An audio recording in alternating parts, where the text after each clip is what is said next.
അതിലൊന്ന് ബഹുമാനപ്പെട്ട Kanthapuram A P Abubakar Musliyar. നിർഭാഗ്യമാണ് അയാൾ പുറത്താക്കി. അല്ലെങ്കിൽ ഇപ്പോൾ സമസ്തന്റെ 100ാം വാർഷികം പ്രഖ്യാപിക്കേണ്ടത് അയാളായിരിക്കും. അത്ര സീനിയോറിറ്റിയുള്ള, അത്ര കഴിവുള്ള ആളാണ് എന്ന് പഠിപ്പിച്ചു. അവിടെ തന്നെ പഠിപ്പിച്ചു. അതാണ് ശേഖുനാശങ്ങൾ. അപ്പൊ ഞാൻ പറയുന്നത്, അങ്ങനെയുള്ള ആലിമീങ്ങൾ തെരഞ്ഞെടുത്ത 2 മഹാരഥന്മാരാണ് ബാഫക്കിത്തങ്ങളും കുപ്പയത്തങ്ങളും. അപ്പോ കുറെ കാലം കഴിഞ്ഞ് നമ്മളെ എല്ലാ മുന്നേറ്റവും കഴിഞ്ഞു. അവസാനം 88 89 എപ്പോഴാണ് നമ്മൾ അബ്ദുറഹ്മാൻ അധ്യക്ഷ പ്രസംഗത്തെ സൂചിപ്പിച്ച 89. ആ 89-ൽ നമ്മൾ 5-6 ആളുകളെ പുറത്താക്കി. അതിലൊന്ന് ബഹുമാനപ്പെട്ട കാന്തപുരം എ പി അബൂബക്കർ മുസ്ലിയാർ. നിർഭാഗ്യമാണ് അയാൾ പുറത്താക്കി. അല്ലെങ്കിൽ ഇപ്പോൾ സമസ്തന്റെ 100ാം വാർഷികം പ്രഖ്യാപിക്കേണ്ടത് അയാളായിരിക്കും. അത്ര സീനിയോറിറ്റിയുള്ള, അത്ര കഴിവുള്ള ആളാണ്.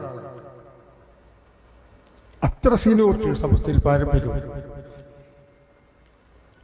അത്രമാത്രം കഴിവും. ഇന്ന് സമസ്തയെ ഒന്നിച്ചു നയിക്കാൻ മാത്രം കഴിവുള്ള ആളാണ്. കഴിയെങ്കിൽ അയാൾ ഇതിനെ യോജിപ്പിക്കാൻ വേണ്ടത് ഈ സമയത്ത്.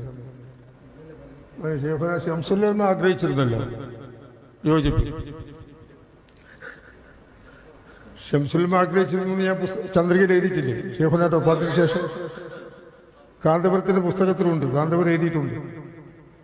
ശൈഖുന അവസാന കാലത്ത് ഐക്യം ആഗ്രഹിച്ചിരുന്നു എന്ന് എന്നോട് പറഞ്ഞിട്ടുണ്ട്.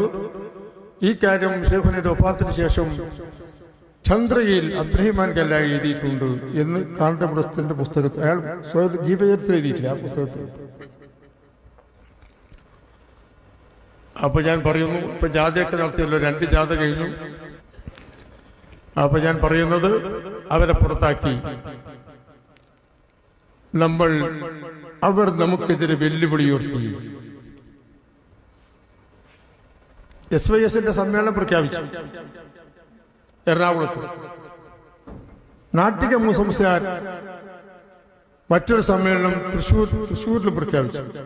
തൃശ്ശൂരല്ലേ പ്രഖ്യാപിച്ചത്? തൃശ്ശൂർ. ഇവർക്കൊന്നും ഓർമ്മ ഉണ്ടായി, ഇവരൊന്നും ചിലപ്പോൾ ജനിച്ചിട്ടുണ്ടാവില്ല. നാട്ടിക അവിടെയും പ്രഖ്യാപിച്ചു. സമസ്ത മുഷാവറ മീറ്റിംഗ് കൂടി 2 സമ്മേളനം മാറ്റിവെക്കാൻ പറഞ്ഞു, ഭിന്നിപ്പ് ഒഴിവാക്കാൻ. നാട്ടികയും ഞങ്ങളൊക്കെ മാറ്റിവെച്ചു. പക്ഷേ ബഹുമാനായ കാന്തപുരം മാറ്റിവെച്ചില്ല. എറണാകുളത്തെ സമ്മേളനം തീരുമാനിച്ചു. തകൃതിയായി ഒരിക്കൽ നടക്കുക. ഇവിടുന്നൊക്കെ എത്ര വാഹനമാണ് അങ്ങോട്ട് ബുക്ക് ചെയ്തത് നമ്മുടെ ഉമറാക്കൾ എറണാകുളത്തേക്ക്? ഒരുപാട് വാഹനങ്ങൾ. കണ്ണൂർ ജില്ലയിൽ നിന്ന്, അന്ന് കണ്ണൂർ കാസർഗോഡ് ജില്ലയില്ല, അന്ന് കണ്ണൂർ ജില്ലയിൽ പെട്ടതാ കാസർഗോഡ്. എന്തുണ്ടാ? 84 ഉണ്ടല്ലേ? അപ്പൊ കണ്ണൂരിൽ നിന്ന് കാസർഗോഡ് നിന്നൊക്കെ ഒരുപാട് വാഹനങ്ങൾ കോഴിക്കോട് നിന്നും മലപ്പുറത്തൊക്കെ. ഞങ്ങൾ ഭയപ്പെട്ടു പോയി. ആ സമ്മേളനം വിജയിച്ചാൽ പിന്നെ നമ്മളെ കഥ കഴിഞ്ഞു. ഞാൻ അപ്പുറത്ത് കാന്തപുരമുള്ളത്. ജനങ്ങളും കൂടി കാന്തപുരത്തിന്റെ കൂടെ കൂടിയാലുള്ള കോല, ജനങ്ങൾ കൂടാഞ്ഞിട്ടുള്ള കോല നമ്മൾ കാണുന്നില്ലല്ലോ. ജനങ്ങളും കൂടി കൂടിയാലുള്ള കോല എന്തായിരിക്കും? ഞാനും ലീഗ് തലേക്കേര് കുറച്ചാളുടെ എന്റെ മാതിരി ലീഗ് തടിമക്കൂടിയ എല്ലാവരും ലീഗ് കൂടെ, ചില ലീഗ് തടിമക്കൂടെ ചില കൂട്ടുണ്ടാവും, ഇങ്ങോട്ട് കൂടിയ. ഞാനും മുഹമ്മദ് ഫൈസി മരിച്ചുപോയി, അള്ളാഹു പുറത്തു കൊടുക്കട്ടെ, നാട്ടിക. ഞങ്ങൾ പാർട്ടിയുടെ സമ്മതത്തോടെ മുഹമ്മദ് ഫൈസിയുടെ തിരൂർക്കാട്ട് വീട്ടിലിരുന്നു സമസ്തയെ യോജിപ്പിക്കണമെന്ന് ആലോചിച്ചു. ഒരാളിപ്പോൾ ജീവിച്ചിരിപ്പുണ്ട് ആ മീറ്റിംഗ് പങ്കെടുത്ത്, പയ്യന്നൂരിലെ പെരുമ്പയിൽ SK സംസാരിച്ചു. പിന്നെ വേറെ ആരും കൂടി ഉണ്ട്, അത് എനിക്ക് ഓർമ്മ കിട്ടുന്നുണ്ട്. ഒരാൾ കൂടിയുണ്ട്, ചിലപ്പോൾ ഈ സദസ്സിലുണ്ടോന്ന് അറിയില്ല. എന്നോട് ഈയിടെ പെട്ടെന്ന് കണ്ടു പറഞ്ഞു, അന്ന് ഞാനും ഉണ്ടായിരുന്നു സംസാരിക്കാൻ്റെ കൂടെ. അപ്പൊ ഞങ്ങൾ ശൈഖുനാ ശംസുൽ ഉലമയെ കാണാൻ എന്നെ ചുമതലപ്പെടുത്തി, പാണക്കാട്ട് തങ്ങളെ കാണാൻ മുഹമ്മദ് ഫൈസിയെ ചുമതലപ്പെടുത്തി, മാനുസ്താദിനെ കാണാൻ നാട്ടികരെയും ചുമതലപ്പെടുത്തി. ഞങ്ങളെങ്ങനെ പിരിഞ്ഞു. ഷേഖുനായി ഞാൻ കണ്ടു, യോജിപ്പിനെ പറ്റി സംസാരിച്ചു.